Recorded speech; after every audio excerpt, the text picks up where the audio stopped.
7.1 lesson. So here we have a galvanic cell, and I would take a bunch of notes, obviously. Hit pause anytime you need to. It's not important that we know a Daniell cell. This is called a galvanic cell. There was a Mr. Galvani, an Italian scientist, who did very pioneering work with the idea of electricity. So the basic idea here is that this is a chemical reaction that's going to exchange electrons, and that'll be electricity. So the electrons go into the wire. So what we have here is a zinc plate, a copper plate, zinc ion, copper ion. There were ions, anions that these were paired with in the salt crystals, presumably, that were dissolved in here. What was the anion? Don't know, don't care, it won't matter. Anyway, we got zinc ion in here, copper ion in here. So what's happening is that the zinc is getting rid of 2 electrons each. See, they left the atom. So an atom in here lets go of 2 electrons. That overloads the plate. This is now charged negative momentarily. It passes them through the wire and to the copper. Now, in effect, actually they go bump, bump, bump, bump, and it's more like one bumps the next, which bumps the next. So it takes quite a while for any one individual electron to actually travel to the other plate. But you can ignore that for the purposes of getting all the right answers. The electrons travel through the wire and go to the plate. Now, when this becomes positive 2, it lets go of the plate and it goes into solution. That means that the plate that's losing electrons, the one that's getting oxidized, loss of electrons, the one that is the anode, is losing mass because atoms keep letting go and going into the solution. The copper plate, the copper solution ions are gaining electrons. Look, they are combining with the electrons and becoming solid. Now, why do they do that? How do they do that? Well, this gets overloaded with electrons, becomes charged negative. It attracts the positive cations, which sort of swim over to it, contact it, and end up picking up the extra electrons, the 2 extra electrons, remember, and becoming solid. And they do that while they're sticking to the plate. So this is gaining in mass. This one's going to get lumpy. This one's going to get eaten away. And they very much think you know that on the test, also called a voltaic cell, by the way. All right, the Daniell cell is just these 2 elements. I wouldn't worry about that. A voltaic cell or a galvanic cell as an overall description. Now, the salt bridge has been asked about in previous tests, and the purpose is to allow the charges to equalize, because this one's going to get overloaded with plus, and this one's going to get sort of, so to speak, underloaded with plus. Pluses are going to be disappearing out of here, sticking to the plate. Pluses are going to be overloading here as atoms let go and go into solution as positive 2s. So what you do is you put a salt in here full of plus and minuses like KCl or something, and it allows the extra pluses to travel this way. That relieves the extra plus here and starts to relieve the dearth, the lack of pluses here. So what you get is a traveling of minuses this way toward the overloaded plus, and a travel of pluses this way toward the overloaded minus, because lack of plus is essentially overloaded minus by comparison. So after some time, the mass of the zinc electrode decreases, the mass of the copper electrode increases, and they have been very willing to write questions that ask you that. And of course, they ask you that and not which one is oxidation and reduction, but they're asking you that in the behind the question. You have to know that, or you can't tell which one is losing mass. So, right, the half reactions, well, they already told you the half reactions, but notice something here. The electrons cancel out, and that's going to become a key point. And something has to be giving the electrons. This one's letting loose of them. Something has to be taking them. And the electrons that are being lost have to be the same as the number gained. Now, I guess it's theoretically possible. Maybe we could imagine something where electrons just like leap off the plate into the air and they're gone. But that's not what's happening here. And even if it were, we would write it down and say lost to the air or something like that. But that's not what's happening. So all of the electrons that are given up must also be accepted. You must have something being oxidized and something being reduced. And all the electrons must match. All the ones lost must also be accepted. 2 are let go, 2 are accepted. They cancel out as we combine the half reactions, and here is our overall reaction. Now, it says mention that n equals 2. In some cases, it's important how many electrons are being gained and lost, and in some cases it's not. And I'll try to be really specific about that. And in the ones where it is important, we use n for amount of, and they mean number of electrons. So in this case, for instance, if we ran this reaction a mole of times, we would exchange 2 moles of electrons. Every time one of these runs, 2 electrons are exchanged. So if we ran it 100 times, 200 electrons would be exchanged. If we ran it a mole of times, 2 moles of electrons would be exchanged. As far as what the anode and cathode are, the only way I can get myself to remember it is that oxidation is a vowel, starts with the vowel, and anode starts with the vowel, and these both start with consonants. I've never been able to find another way personally.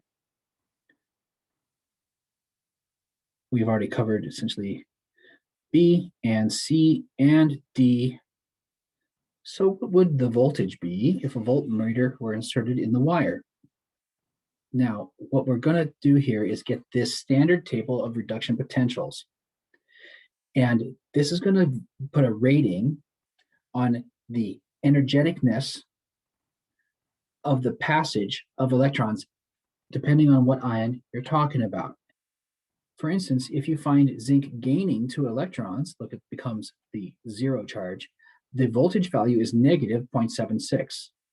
And if you find copper gaining 2 electrons, becoming a solid, the voltage value is plus 0.34. Now, as I said, you have to have something losing and something gaining. So one of these is got to be backwards. Something has to be losing the electrons. They can't both be gaining it. Now, we know for a fact, because we looked at the top, that zinc is the one losing the electrons. And so it's being oxidized. And so we are running this reaction backward of what we saw on the table. And therefore, the E value, the E standard value, reverses. It becomes a positive when we said it was a negative on the table. See, it's flipped from the table. The copper, we said, is accepting electrons, so we will keep the value we saw, which is a plus 0.34 volts. And then what happens is, remember we said that the electrons cancel out, but as far as the E standard values, the energy rating, we add them up. And so the standard potential, and that's a phrase that they might put on the test, see, standard cell potential is the addition of these, and so we get a positive 1.1 volts. Now, what do we mean by a volt? And this gets into some details, but you will need them. A volt is a joule per coulomb. And of course, the next question is, what's a coulomb? A coulomb is named after a Mr. Coulomb, and it's a number of electrons. It's a giant group like a mole, except it's not a mole. It's a different giant group. It's not really important that you know the number of them, and frankly, I don't remember because it doesn't really come up. It's a number of electrons, which makes it convenient to run all your electrical numbers.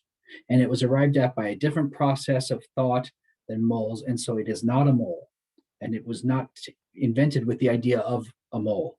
They are just unrelated, except that then we find out we sort of have to relate them. There's a conversion factor, which we will get to. But this is a large number of electrons. It's sort of your standard group of electrons, a coulomb, capital C. So if a coulomb of electrons went by, and you pushed them with 1 volt of force, electromotive force, then they would altogether contain 1 joule of energy to give away as they moved. Or if you wanted 1 joule, you would have to push them with 1 volt. And so if you imparted, say, a joule with half a coulomb, you did the same job with half as many. That would mean you pushed them with 2 volts. And so another way to put it is that in some sense, a volt is the energy rating per electron, and that actually becomes slightly important. I would think of it in that way as a concept. It's the energy rating per individual electron, because we could just divide all this by a billion or whatever it is, and we could get the tiny, tiny joules per 1 electron if we went down far enough. So the volts do not depend on how many electrons are being passed. And I would write that down because this has a certain push for electrons to get off it, and this has a certain pull for electrons to get on it. And that push and pull combined affects each electron individually. Individually. I don't care how many times it happens. It happened a billion times. They each individually feel this amount of pull from point A to point B. There are other equations in the future about total energy and so forth that need the figure for how many electrons are passed, but not the voltage. It's per electron essentially. So because we found a positive value, a positive standard cell potential in E standard is positive, we know it's spontaneous or it's favored. This reaction does want to do this. If you get a positive voltage value when you do the half reactions and cancel properly and add up the properly flipped and so forth and adjusted voltages, remember, adjust the sign when you have to flip a reaction, a positive number tells you this reaction does like to happen. If you get a negative value, it wants to go the opposite way. You did it backward. Spontaneous electrochemical cells are called galvanic or voltaic cells. Also, we know that reactions that want to go forward have negative delta G standard values. So this one has a negative delta G standard value. Here's the conversion factor between coulombs and moles of electrons. So you can see that a mole is much bigger than a coulomb. And that is Faraday's constant, named after Michael Faraday, a very famous foundational scientist who basically proved that he could generate magnetism from electricity and electricity from magnetism, and proved that they are essentially two sides of the same force. And so he's got a constant and a measurement named after him.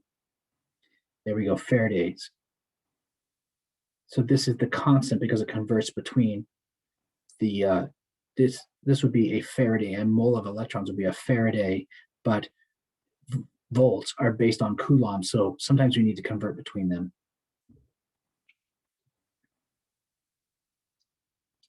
So a reduction, half reaction with more positive E has a stronger pull, and therefore a reduction with a more negative has a stronger push for electrons to get off it.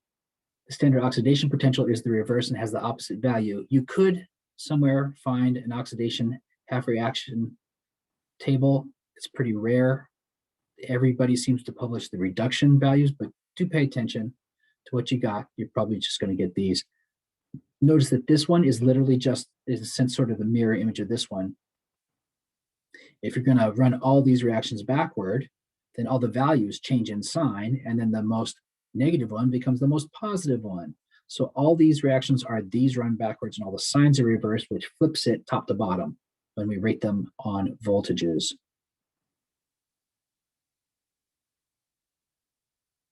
So which substance is the most easily reduced? Well, the one that has the greatest positive reduction value, so the chlorine. Chlorine doesn't like to be charged 0 in the elemental state. It's extremely reactive, and if you've ever been unfortunate enough to take a whiff of it, I can tell you personally, it's not fun because this sucker likes to grab electrons and react with stuff and stick to it, and it's very noxious.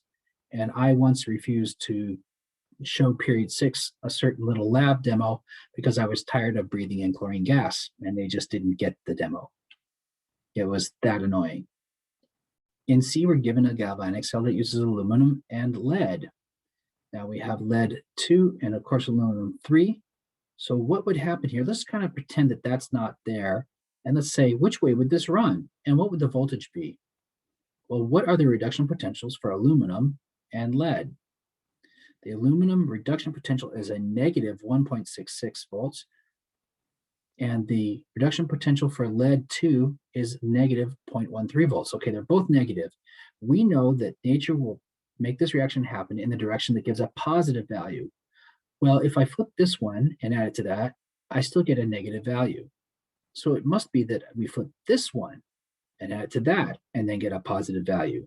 So we're going to get positive 1.66 volts minus 0.13 for the total voltage. And which one did we flip? We said this one. So the aluminum is not going to be accepting electrons, it's going to be giving them. So the current will go this way to the lead, and we will flip the aluminum reaction, and that will be a positive. We add it to the negative, and we get a total E standard cell potential of 1.53 volts. Again, the voltage rating does not have anything to do with the number of electrons passed because they individually feel the push and pull of the different metals.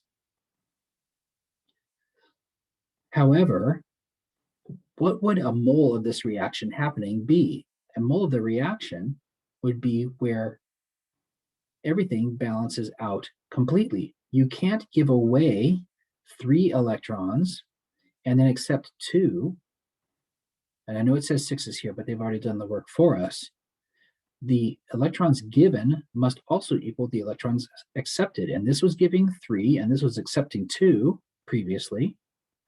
So what must have happened is this happens in a proportion of 2 to 3.